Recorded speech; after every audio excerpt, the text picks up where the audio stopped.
जय श्री कृष्ण। आज मैं खड़ा हूँ विश्व की सबसे ऐतिहासिक भूमि कुरुक्षेत्र हरियाणा में। ये मेरे जीवन का ऐसा सौभाग्य है कि मुझे यहाँ पर आने को मिला और इस ब्रह्म सरोवर के दर्शन करने का आनंद प्राप्त हुआ। थोड़ी सी जानकारी के लिए मैं आपको यहाँ की थोड़ी जानकारी दे देता हूँ।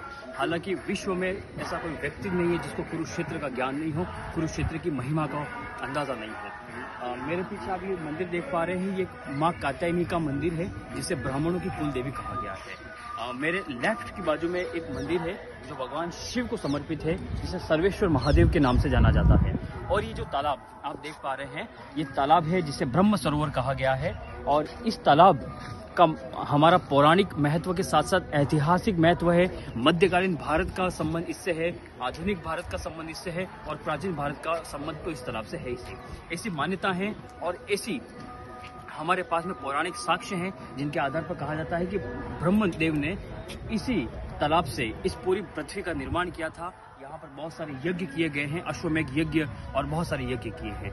दूसरा, इस तालाब का महत्व भगवान श्री कृष्ण से भी है कि जब वे द्वारका से यहाँ पर आए थे और अपने पितरों का पिंडदान किया था।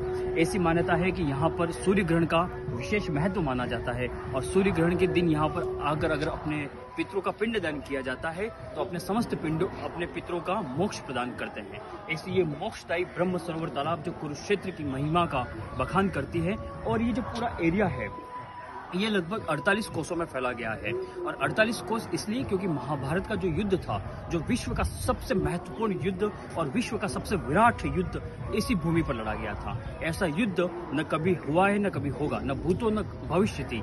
ऐसा युद्ध जो हमारे आधुनिक पीढ़ी को एक हमेशा सकारात्मक ऊर्जा देने वाला है। क्या करना है, क्या नहीं करना है, क्या नहीं करना चाहिए, ये शिक्षा हमें महाभारत देती है। और मेरे ठीक सामने एक रथ है जो हमारे सनातन धर्म का सबसे बड़ा प्रतीक चिन्ह माना जाता है, जिसमें भगवान श्री कृष्ण सारथी के रूप में विराजित हैं और अर्जुन जो धर्म का प्रतीक है, जो नर का प्रतीक है, वो इस रथ पर।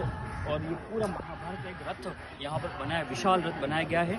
जब भगवान श्री कृष्ण ने महाभारत में अर्जुन को गीता का उपदेश दिया था, उसी स्थिति में ये रथ यहाँ पर बताया गया है। और इस रथ पर पवन पुत्र श्री हनुमान जी महाराज भी विराजित हैं, जो एक धर्म और न्याय के रूप में यहाँ पर उनकी पूजा और अर्चना की जाती है। ऐसा भव्य और मनमोहक, आनंदमय, ऐतिहासिक, पौराणिक, आध्यात्मिक और समस्त दृष्टिकोण से सकारात्मक ऊर्जा देने वाला यह स्थान ब्रह्म सरोवर और 48 कोसों में फैला हुआ ये कुरुक्षेत्र की भूमि।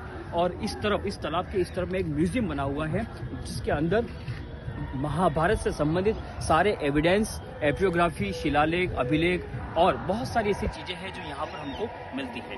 दूसरी विशेष बात यह है कि इस ब्रह्म सरोवर तालाब का जो मुख्य स्थान है, वहां से लगाकर एंडिंग तक लगभग 550 से ज्यादा भित्ति चित्र हैं, जिसमें इस भित्ति चित्रों में पूरी महाभारत और पूरी महाभारत के कथानायकों को यहाँ पर दर्शाया गया है।